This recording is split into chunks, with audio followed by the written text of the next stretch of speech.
Hello साथियों, कैसे हैं आप सभी। साथियों, उत्तर प्रदेश पुलिस कांस्टेबल से संबंधित कल शाम में एक पत्र वायरल हुआ। रात तक आते आते पहले तो सबको लगा, मुझे मेरे पास भी 7, 7:15 बजे आ गया। मैंने सोचा हो सकता है फेक हो सकता है क्या हो, जब तक पता नहीं है क्यों फालतू में बच्चों को परेशान करना।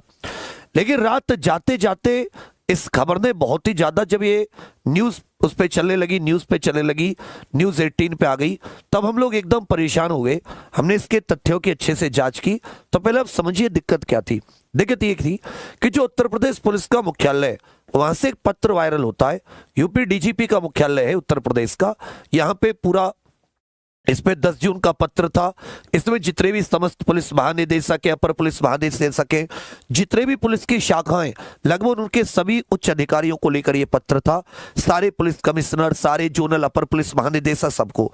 विषय क्या था कि उत्तर प्रदेश पुलिस बल कार्यकारी बल की भांति लिपिकीय संवर्ग का पुनर्गठन किए जाने के संबंध में। यहां तक तो ठीक था। नीचे आएंगे तो यहां पर बहुत ही एक इंपॉर्टेंट बात थी। क्या थी?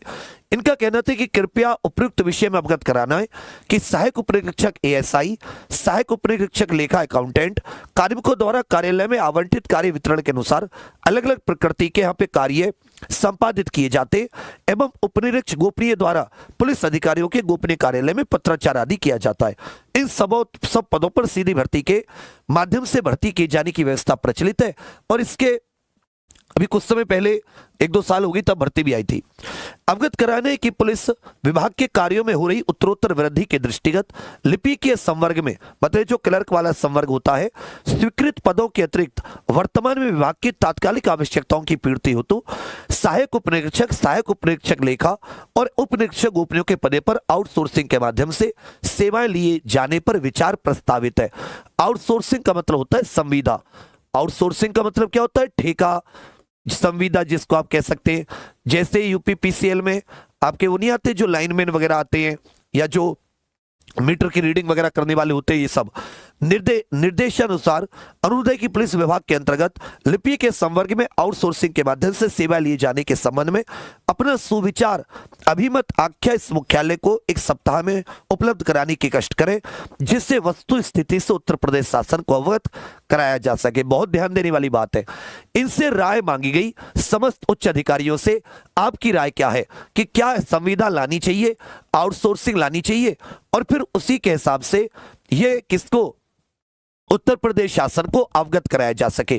कितने सारे अधिकारियों, लगभग जितने भी उच्च शाखाएं, सभी अधिकारियों के पास पहुंचा। और जब ये बात कहां पर आ गई, जब ये बात अखबार में आ गई, तो हमारा माथा ठनका। ये बात है कल रात 11:48 की। कब की बात है? 11:48 की बात है। यहाँ पे आप देखोगे 12 जून 11:48 की। ये मैंने एक ट्वीट किया यहाँ पर, जब मैंने न्यूज 18 पर खबर देखी कि ये तो उत्तर प्रदेश पुलिस भर्ती बोर्ड को भी अग्निवीर बनाना चाह रहे हैं, उसमें भी संविदा, उसमें भी ठेका लाना चाह रहे हैं। नहीं तो बच्चों के साथ बहुत अन्याय हो जाएगा। जो मतलब एक तो वैसे उसके लिए भर्तियां नहीं है, जो है वो भी ठेके की, और वो भी समय से नहीं जो आई है, और इधर ये ठेके की, तो ये बच्चे तो बहुत परेशान हो जाएंगे, बहुत निराशा में चले जाएंगे। तो हमने एक ट्वीट किया, यहां पर आया पूरा कि यूपी पुलिस भर्ती को लेकर नई तैयारी, आउटसोर्सिंग में भर्ती पर किया जा रहा विचार, सब इंस्पेक्टर के स्तर पर किया जा रहा विचार।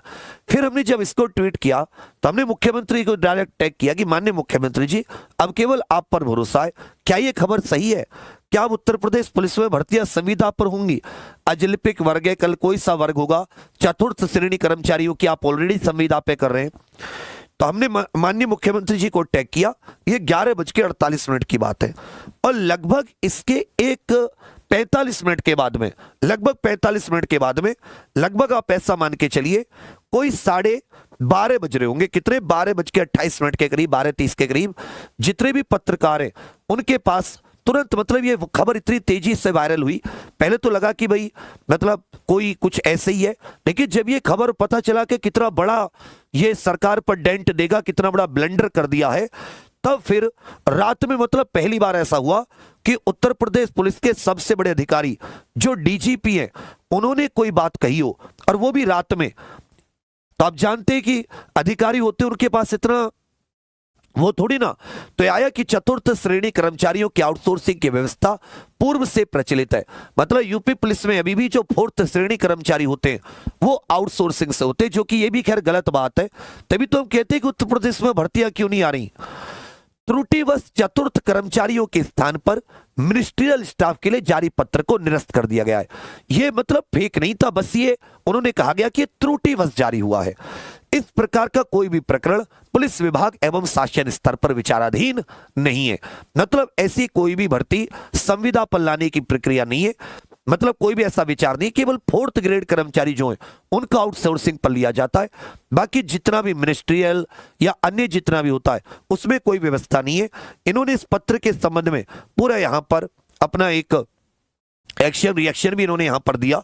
और फिर आज के अखबार आप देखेंगे उसमें भी देखेंगे तो वही है कि डीजीपी प्रशांत कुमार ने कहा गलती से जारी हो गया वापस, पुलिस में गोपनीय पद आउटसोर्सिंग से भरने का जारी पत्र लिया वापस। इसमें आप पढ़ोगे तो वही पूछा था कि इस चूक का पता चला कि पत्र गलती से जारी हो गया जिससे वापस ले लिया गया है। ऐसा कोई प्रस्ताव शासन या डीजीपी मुख्यालय स्तर पर विचाराधीन नहीं है। यह एडीजी स्थापना शाखा के पत्र में कहा गया था कि इनके लिए इसमें सीधी भर्ती से होती है, लेकिन अभी काम ज्यादा होने की वजह से आउटसोर्सिंग। तो इस पे अपनी राय दें। फिर जब ये बात रात वायरल हुई, मतलब ये एक समझो अपने पैरों पर कुल्हाड़ी मारना। ऑलरेडी आप भर्तियां नहीं दे रहे, इतना लेट हो रहा है, ऊपर से आप ये, तो मतलब ये बहुत बड़ी चूक हुई है। ये बच्चों के मन में एक अजीब, क्या इस पे ऐसा क्या विचार किया जा रहा है, कौन कौन सी ऐसी चीजें जिनको मतलब सरकार कौन कौन से अजीब विचार कर रही है, एक बार में बता दे। अगर कोई वो ऐसे अजीब विचार करे तो क्लियर कर दे, और कोई टेंशन ही, कोई बच्चा कुछ नहीं कहेगा, क्या ही कर पाएगा वो कोई कुछ, अगर आउटसोर्सिंग करते भी हैं। चतुर्थ श्रेणी कर्मचारियों, बिजली विभागों, जलकल विभागों, नगर पालिका में इतने पद निकलते थे, कहीं तो अब नहीं दिखते वो सब तो ठेके पे दे दिया। तो जो बचिए 1000 10,000 पद, लाख 1.5 लाख, जिनमें 5-6 साल में कोई भर्ती हो जाती है, 8-8 10-10 साल में, उन्हें और निपटा दे के। तो हालांकि फिर बाद में जब ये पुलिस को पता चला कि भाई ये तो बहुत ही बड़ा ब्लंडर हो गया, और हमने लिखा ये बात, भले बहुत ज्यादा, मतलब ये सरकार स्वयं को अग्निवीर बनाना चाह रही है। इससे बच्चों को अग्निवीर बनाते बनाते सरकार ने खुद को अग्निवीर बनाने का, ये कार्य करने का, मतलब क्यों ऐसा, क्या इन सब चीजों का फायदा। तो हालांकि देखो ये होता है कि फिर जैसे ही ये चीज हुई, इस पे मतलब हम लोगों की तरफ से और भी बहुत सारे हजारों लाखों बच्चों की तरफ से सबने वीडियोस भी बनाई। हालांकि मैं कल, मेरे पास शाम में आ गया था, लेकिन मैंने वीडियो नहीं बनाई, मैं आपको थोड़ा सा परेशान नहीं करना चाहता था कि कहीं, मैं सोचा पहले एक बार कंफर्म हो जाए कि हाँ भाई बिल्कुल ही, क्योंकि ये तो मुख्यालय का पत्र था, ऐसी गोपनीय चीज। तो जब ये कंफर्म हो गया रात में अखबार में, इसमें न्यूज़पेपर में, न्यूज़ कह रहा हूं, इसमें चैनल में, ये अंबानी का चैनल है कि भाई हाँ ये बात तो है, कुछ ऐसा कर रहे हैं, तब साथी फिर हमने ये चीज उठाई, और भगवान की कृपा से हुआ कि ये जल्दी ही उनके संज्ञान में आ गई। अगर आज रात तक ये खबर चल जाती तो बहुत मतलब सरकार के लिए मुश्किल हालात हो जाते। मतलब जो रोष था बच्चों के अंदर, वो बहुत मतलब नेगेटिव छवि जाती, अभी भी बन चुकी है। अभी वो कौन अधिकारी है जिन्होंने बिना शासन के संज्ञान में लाए, बिना माननीय मुख्यमंत्री जी के संज्ञान में लाए, इस तरह का ब्लेंडर किया, क्योंकि माननीय मुख्यमंत्री जी का विभाग है। तो अभी भी बहुत मतलब इससे डेंट हुआ है, पर अब बहरहाल आपको कोई चिंता करने की जरूरत नहीं है। ये जो डीजीपी साहब उन्होंने कहा, ऐसी कोई भी अभी ऐसा कोई प्रकरण, ऐसा कोई भी विचार नहीं है आउटसोर्सिंग का। चतुर्थ श्रेणी कर्मचारियों की होती है, वो होती रहेगी। हालांकि हम तो कह रहे हैं वो भी क्यों हो, क्यों आप नौकरियां नहीं दे सकते, क्यों नहीं देना चाहते। दुनिया भर की चीजों में इतना लीकेज होता है, भ्रष्टाचार होता है, पुल गिर जाते हैं, सड़कें बनती है 6 महीने भी नहीं चलती, 3 महीने में टूट जाती है, फिर गड्ढे हो जाते हैं, फिर बनती है। क्या जब किसी गरीब परिवारों के बच्चों को नौकरी देने की बात आती है तभी सरकार के बजट खत्म हो जाते हैं।